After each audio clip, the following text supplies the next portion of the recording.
മാഷാല്ലാ റാത്തായില്ല മക്കളങ്ങൾക്ക് സന്തോഷമായില്ല. നിങ്ങളൊക്കെ ദ്വാരിക്കണം കേട്ടാ. എൻ്റെ അമ്മ മരിച്ചു വയ്ക്കണം. അല്ല ഉമ്മാൻ്റെ കബറി ശാലായി കൊടുക്കട്ടെ.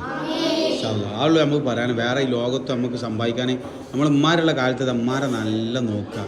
എൻ്റെ അമ്മക്ക് ചെറുപ്പത്തിൽ ഞാൻ അങ്ങോട്ട് വിളിച്ചുമ്പോൾ അങ്ങോട്ട് പോകും. അമ്മ എടാ സെമീറ ഇവിടെ വാന്നറിയും. അപ്പോൾ ഞാൻ ഒറ്റ പോകാം വീരാശ്ശേരി പടിക്കൊക്കെ.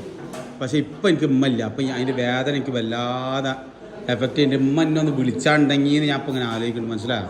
അപ്പോൾ നമ്മൾ ഉമ്മാരത് ഇപ്പാരെ നമ്മൾ വിളിച്ചാൽ ചിലപ്പോൾ ആണ്ട് പോയാലും വൈകുന്നേരം വരുമ്പോൾ രണ്ടടിറ്റാൽ സോൾവായി. ഉമ്മാരെ കൽബെങ്ങാനും വേദനിച്ചാൽ ഇതാ ജീവിതത്തിൽ നമ്മൾ പിന്നെ ഒരു നേട്ടം നേടിയിട്ടും കാര്യം. മനസ്സിലായോ? നിങ്ങൾക്ക് ഇനിതാ എപ്പോഴെങ്കിലും നിങ്ങൾ തോൽക്കുകയെന്ന് ചിന്തിക്കുകയാണെങ്കിൽ ഇതാ സെമീറാക്കാനെ പറ്റി പഠിക്കുക. മദ്രസും പള്ളിയും മറ്റേ പണിയും ഒക്കെ ഞാൻ കൊണ്ടെടുക്കണ നിങ്ങൾ കാണില്ല. നിങ്ങളെ പരിരക്കാൻ പണിയെടുക്കലില്ല. ഇതൊക്കെ ഞാൻ സെമീറാക്ക ഉണ്ടാക്കിയാണ്. സെമീറാക്ക എന്ന് പറഞ്ഞാൽ ഈ സുന്നത്ത് ജമാഅത്തുകൊണ്ട് നമ്മൾ കിട്ടിയതാണ്. അപ്പോൾ സുന്നത്ത് ജമാഅത്തിൽ നിങ്ങൾ അടിയുറച്ച് നിൽക്കുക.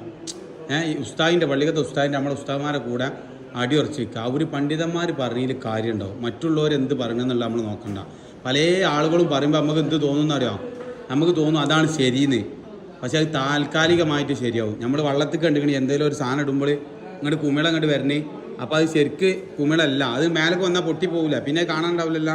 അതേപോലെയാണ് താൽക്കാലികമുള്ള ആളുകൾ പറയുമ്പോട്ടാ പണ്ഡിതന്മാർ പറഞ്ഞത് അപ്പടി സ്വീകരിക്കുക. അതിൽ കുറേ കാലം കഴിയുമ്പോൾ അതിൽ സത്യം ഉണ്ടാവും കേട്ടോ. നിങ്ങൾ എ പി ഉസ്താദിനൊക്കെ പറ്റി പഠിച്ചു നോക്കുകയാണെങ്കിൽ എ പി ഉസ്താദ് എന്താ ഒരു കാര്യമായിട്ട് പറഞ്ഞാൽ അത് മാറ്റലിയല്ല ഒരിക്കലും. പിന്നെ അത് ജനങ്ങൾ തന്നെ ലാസ്റ്റ് പറയും അതാണ് ശരിയെന്ന്. അവസാനം പറഞ്ഞ ആ അവസ്ഥയ്ക്ക് എതിര് പറഞ്ഞവർ പോലും പറയും അവസാനം അതാണ് ശരിയെന്ന്. ഇപ്പോൾ നമ്മളെ നോളജ് സിറ്റിക്ക് വേണ്ടിയിട്ട് ഞാൻ ചെറിയ കുട്ടിയായിരുന്നു. അപ്പോൾ നിങ്ങളൊക്കെ പ്രായത്തിൽ പിരിക്കാൻ വേണ്ടിയിട്ട് ഇവിടെ അങ്ങാടിയിൽ ഇറങ്ങി. അങ്ങാടി അന്ന് 1000 റുപ്യേൻ്റെ ഒരു കൂപ്പുണ്ട്. ഞാൻ എന്തോ ഓട്ടർഷ ഓടിയ എന്തോ ചെറുപ്പത്തിൽ നിങ്ങളൊക്കെ കുറച്ച് കഴിഞ്ഞപ്പോൾ തന്നെ എൻ്റെ അടുത്ത് ഓട്ടർഷ ഉണ്ട്. അപ്പോൾ ഞാൻ അതിന് ഒരു കൂപ്പ് എടുത്തുവെച്ച്.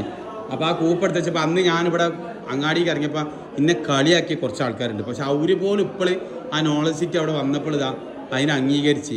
അപ്പോൾ പണ്ഡിതന്മാർ എന്തെങ്കിലുമൊക്കെ സംഭാവനകൾ ചോദിക്കും. നമ്മൾ ഉമ്മാരുടെ അടുത്തിനൊക്കെ തൊണ്ടിലൊക്കെ ഇട്ടുണ്ടെങ്കിൽ ബാങ്ക് കൊണ്ടുപോയി കൊടുക്കുക. അത് നമുക്ക് ഭാവിയിൽ ഇതേമാർക്ക് വീടും കാര്യങ്ങളൊക്കെ ആയിട്ട് നമുക്ക് അള്ള തിരിച്ചു കിട്ടി തരും കേട്ടോ. ഇൻഷാ അല്ലാഹ്. സ്വസ്ഥതയിൽ ഇരുന്നിട്ട് സാവധാനം പോയിക്കോളൂ.